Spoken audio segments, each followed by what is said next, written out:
Da. Am construit o fabrică de la zero și a construit o activitate care funcționează iată după atâția ani de zile. Eu cred că putem să spunem că a ieșit în evidență cu ceva, pentru că domnul Țucunel acum are câteva sute sau câteva sute de copii, pentru că el, dacă a fost fotbalist, are copii pe care îi pregătește cu antrenori. A avut și echipă de fotbal și s-a bătut cu Unirea Urziceni. Când a intrat Unirea Urziceni în divizia A, a avut baraj. Echipa de fotbal a dumneavoastră a avut baraj. Nu este bine de nu vorbiți despre ea. Nu, am rămas numai cu copii, am închis această activitate pentru că în 2008, odată cu declanșarea crizei, mă rog, au fost câteva probleme și pentru mine. Firma a trebuit să facă un pas înapoi, a fost un regres. Ce avea criza cu lemnul? Nu mai lua? Păi criza a afectat toată... Cu ce se ocupă firma noastră? Cu transformarea buștenilor în diverse produse, ca panouri masive de lemn. Aveți piață în străinătate sau în România? Păi asta s-a întâmplat, a căzut în străinătate, am 90% export. De-aia eu nici n-am niciun contract cu statul, n-am avut niciodată.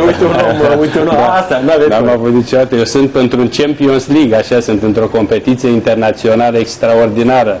Mă bat cu Polmaier, care este unul din cei... Care este ce mai China este o piață foarte bună, România este... Cum? Invesia, ce, mobilă, deci? Nu mobilă.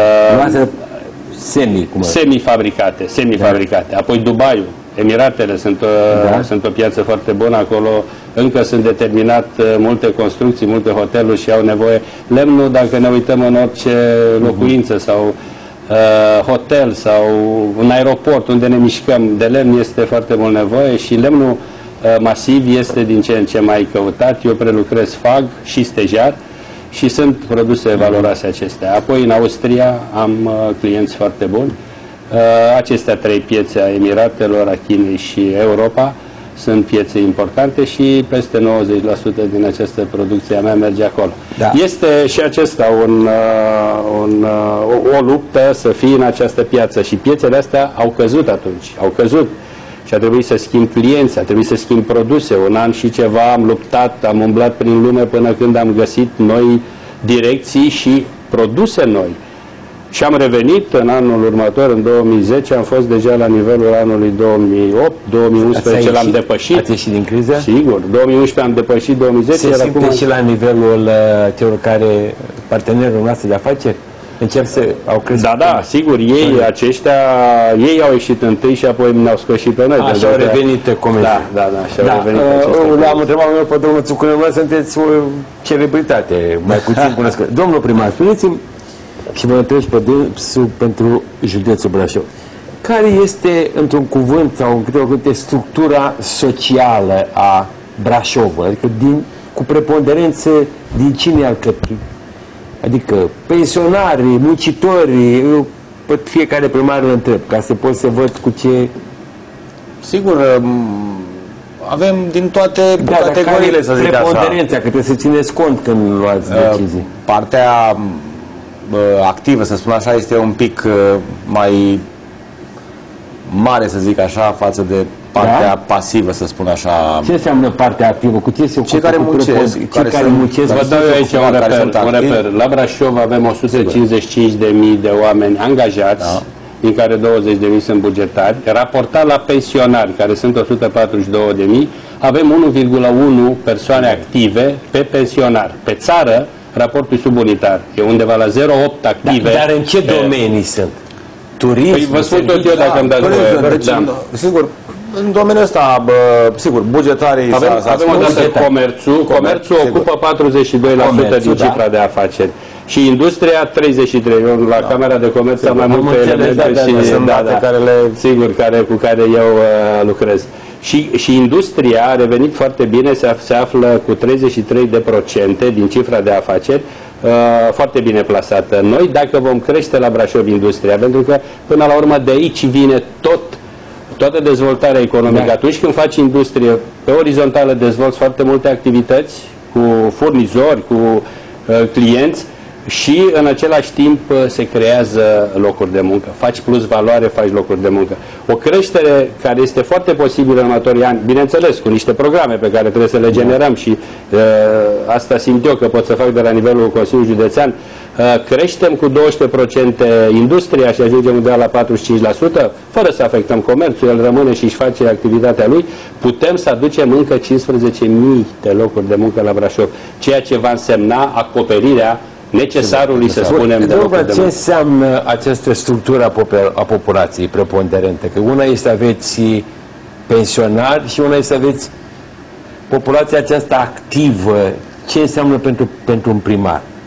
Păi e foarte important pentru că populația activă ce vrea populația activă? Produce și prin activitatea pe care o desfășoară în mod indirect creează venituri la bugetul local. Da, ca dorințe, ca exigențe. Una este să fie o populație preponderent de pensionari care îți doresc un lucru de la primărie. Sigur, avem pensionari, normal. Ce își doresc cu precădere brașovenii? Noi trebuie să ținem cont și de categoria de pensionari, pentru că la Brașov sunt pensionari care au avut grupa 1, grupa 2 și au lucrat în domeniul industrial și nu este de ușor să lucreze ani de zile în forjă, în turnătorie, chiar dacă sunt pensionari mai tineri, dar au ieșit mai devreme la pensie, dar au o grupă de muncă care îi duce în zona asta de boli profesionale. Nu, eu nu știu să neglijați, cred că ați înțeles. În momentul în care ai o structură preponderent activă, da? Da. Bănuiesc că există anumite exigențe, dorințe pe care trebuie să le rezolve primăria. Da. În sens care... Aici, cum să spun eu, sigur, pe primul loc, oamenii activi sau care au o vârstă și poate nu au loc de muncă, își doresc locuri de muncă. Deci aici este și problema... Să vă dracu, și ce face primăria? Aici este problema...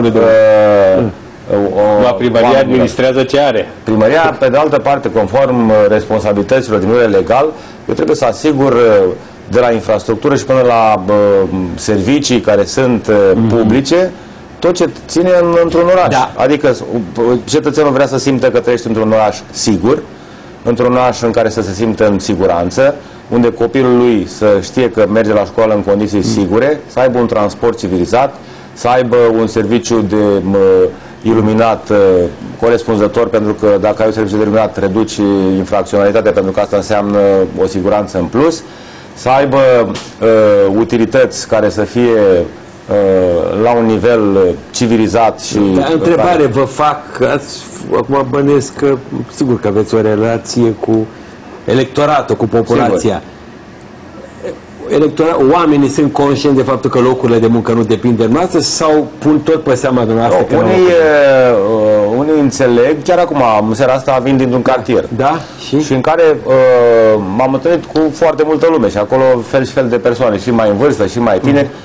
Și un tânăr care poate chiar să uite la televizor acum, când am ajuns în mulțime, primul lucru care m-au întrebat, exact acest tânăr m-a întrebat: domnul, cum facem cu locurile de muncă? Că, zice, suntem unii care nu avem locuri de muncă. Și l-am întrebat: în ce domeniu lucrezi? În domeniul construcțiilor. Bun, putem să creăm și alte domenii. Iar eu, și domnul Țucunel aici poate să confirme, la Brașov, chiar dacă nu ține de primar să creeze locuri de muncă, un primar poate în mod indirect să influențeze prin atragerea de investitori care să le creeze un climat plăcut, facilități din punct de vedere al administrației publice locale și de asemenea să creeze parteneriate cu companii private să desfășoare anumite servicii care automat înseamnă locuri de muncă. Mai concret, ce am făcut noi? Am adus firmele în Brașov sunt foarte multe firme germane. Le-am reunit într-un club economic german, da, cu reprezentanții dumnealor. S-a făcut clubul economic german și împreună am făcut o școală profesională care să creeze profesii pentru care firmele germane au necesar ca și forță de muncă. Pentru că dacă domnul Marga, de care vorbeați mai înainte, și doamna Androneascu, au desfințat școlile profesionale, conform noii legii a educației făcute de domnul Funeriu, s-a creat un lucru bun. S-a dat posibilitatea ca să se creeze școli profesionale și în acest model parteneriat public-privat între municipalitate, administrație publică locală și companii. Și atunci noi am comasat anumite unități de învățământ în Brașov, am disponibilizat anumite zone patrimoniale, ne-am asociat cu 10 companii, am stabilit împreună un Consiliu de Administrație, facem o școală de la infrastructură de jos și până la ceea ce înseamnă cadrele didactice care să pregătească elevii. Am făcut împreună și începând cu septembrie, câteva sute de tineri vor putea să pregătească în meserii pe care să le aibă în viața de zi cu zi. Le dăm și burse și de la bugetul local și de la bugetul de stat să primesc câte 200 de lei.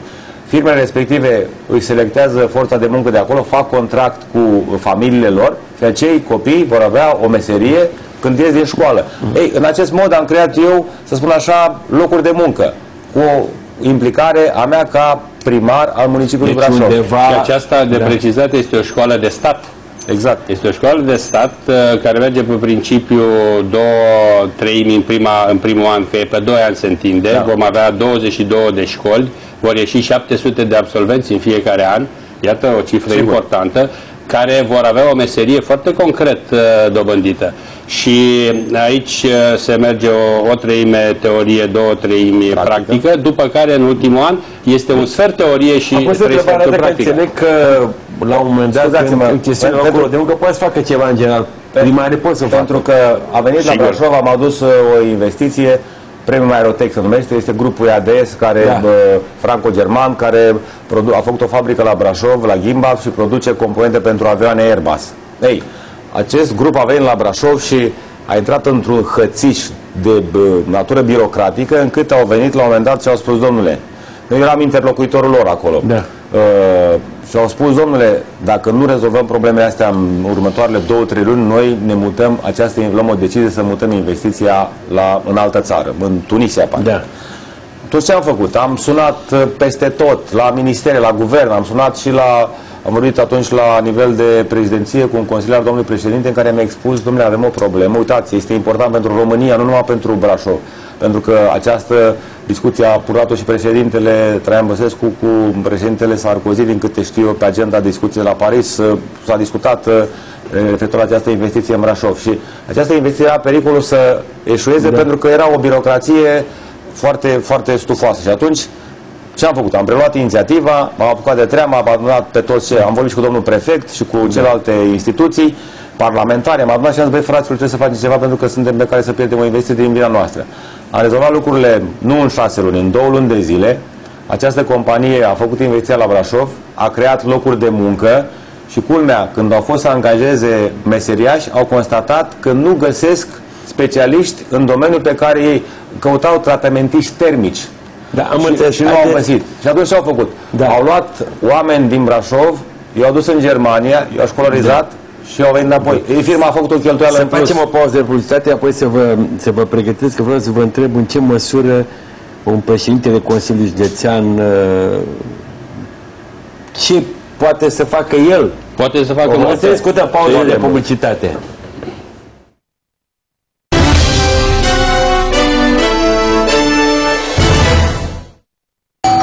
Dimineața chiar nu e cel mai bun moment pentru îmblânzirea animalelor. Mai bine ia-ți prima porție de nutrienți cu Capi suc de portocale. Capi, bună dimineața! Da, pentru prețuri bune trebuie să iei mașina și să mergi la hipermarket. Dar asta nu e mașina mea. Pentru că am găsit prețuri la fel de bune lângă casă. La Mega Image. Izvorul alb, apă minerală plată 2 litri cu doar 2,31 lei. Mega Image, incredibil, dar adevărat. Întreabă medicul cum îți poți asigura protecția de lungă durată a inimii și a vaselor de sânge prin doza optimă zilnică de Aspenter. Ia-ți pastila de inimă. Cotnarul duce mai departe pe cetea calității, transformând sutele de trofee dobândite în timp în adevărat aur lichid. Cotnari e vinul de aur. Lemnul e afectat în timp, dar poate fi protejat cu un lac protector. Jumătatea finisată cu alt lac s-a exfoliat și a fost afectată de soare, umezeală, carii și mucegai albastru, în timp ce partea finisată cu lacul protector Chiober este neschimbată și protejată în continuare. Chiober, lac protector, protejează, nu doar colorează. Urinal acut ajută la eliminarea bacteriei E. coli încă din prima zi de administrare și contribuie la reglarea microflorei tractului urinar. Urinal acut, efect puternic și rapid asigurat de forma concentrată. Tu ești cel care o poate ajuta să-și mențină un sistem